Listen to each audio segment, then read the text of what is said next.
Welcome back, Wolfpack. Verlis here, and this is how to use Ninetales. So Ninetales is a pretty good Pokemon. It used to be a lot better because of its ability Drought, but now that Charizard Y has become such a popular Pokemon, it's kind of fallen out, which is very unfortunate because this Pokemon has a lot of potential for setting up a lot of weather and then getting the team going. Now, it didn't really have much to work with then, and it just has less now, so we're going to try to do our best here to show it off today. We do have 100 base speed. Not bad. We actually have some surprisingly high special defense with that 100 as well, and the special attack is alright. So the hit points, defense, and attack aren't the best, and even the special attack, like, if you want a special attacking sweeper, you should want more out of it. So we have to work with what we've got. Now, also what we have is a pure fire type. So now we just kind of get our little chance to look at the typing itself. Offensively, you have a lot of craziness going on that you hit 4 types super effective. Ice, Steel, and Grass being the more notable ones, Bug as well. And then we also have resistances to Dragon, Fire, Rock, and Water. So you're going to hit 4 and you're going to not hit 4 pretty well. On top of that, you are weak against Ground, Rock, and Water. Not good weaknesses to have.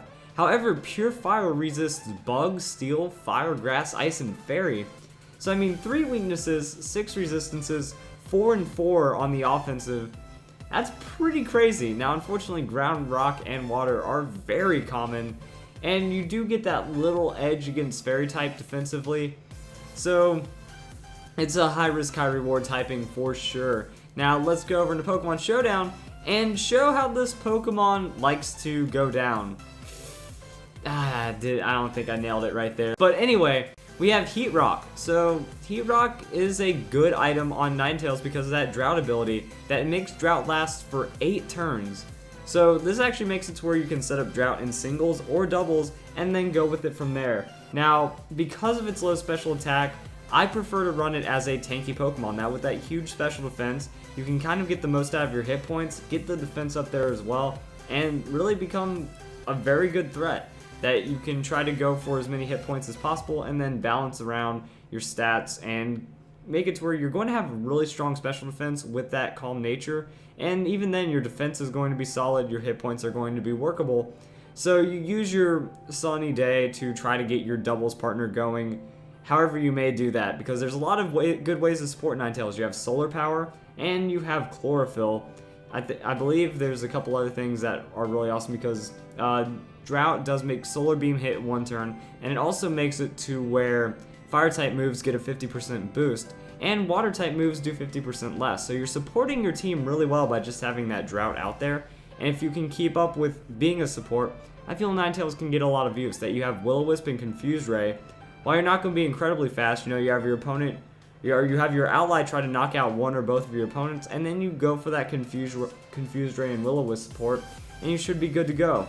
Now, Solar Beam and Flamethrower are also good offensive options. Flamethrower is going to be boosted, so not putting any special attack investment will get you a small amount of good damage. Same with Solar Beam because of its high base power. So I feel that as long as you hit super effective, it's good having the offensive options. But until then, you should just be supporting your huge buffed up sunny day Pokemon. That's how I like to see it. Also, because you are weak against Rock and Ground, it might just be safer depending on what your team needs to go 252, 252, and 4 with the defenses. That way you're going to be, you know, you're probably not going to survive that Earthquake anyway, so you might as well become a huge special defense tank. And if it's what your team needs, go for it. Top of that, we have Choice Scarf Ninetales that the 100 base speed is pretty solid, so you can start using this to your advantage. I decided to go with the 228 in speed. You can go with 252, but at the 228, you're outspeeding Aerodactyl, you're outspeeding Jolteon. Most of the heavy speed threats are being outsped. So I mean, a couple points in hit points, why not? I'd prefer going with the Modest Nature, getting as much special attack as possible before you hit the field with that Drought, going for a strong Heat Wave or Solar Beam. Also with this strategy, if you're in doubles, Heat Wave. Always go Heat Wave because it hits a lot. It hits both opponents and it has slightly more damage, slightly less accuracy. I feel the trade-off there is well worth it. So over here, we just show off Ninetales' good move pool. They have Solar Beam, so you have Grass, you have Fire from Heat Wave, you have Extra Sensory with Psychic, and you have Dark Pulse with Dark. So good typing overall, good coverage. You can probably hit something super effective, and depending on the Pokemon, you might be able to score a KO with some high speed priority, which is always awesome and then you can also reverse it. So, oh, this is level 100. Some people like both, or one or the other. Like, people are always split between the level 50 and level 100. Here's the level 100, I guess. So with that timid nature, you can actually get a pretty solid speed and then just go for the choice specs. You're not going to be outspeeding everything, but you are going to give yourself a bit more of a special boost, have the same moveset, and try to make it work. Now, here's the Verlis strat of the episode, because we have Ninetales, and I was thinking, why not try to go for something crazy? Life Orb, Flame Charge, yeah, I went there.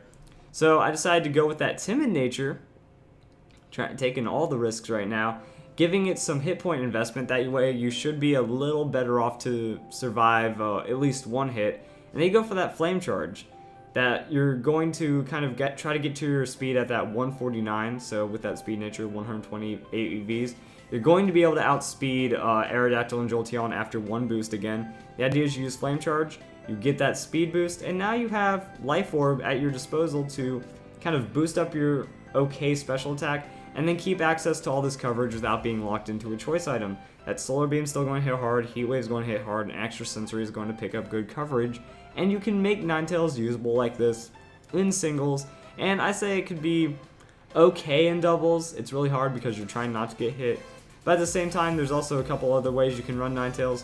You can keep with this timid nature, but instead max this out, change this to a Focus Sash, and then change Flame Charge into Nasty Plot. And now we have a way of boosting your special attack by 2, keeping that speed at 167, and going to town from there.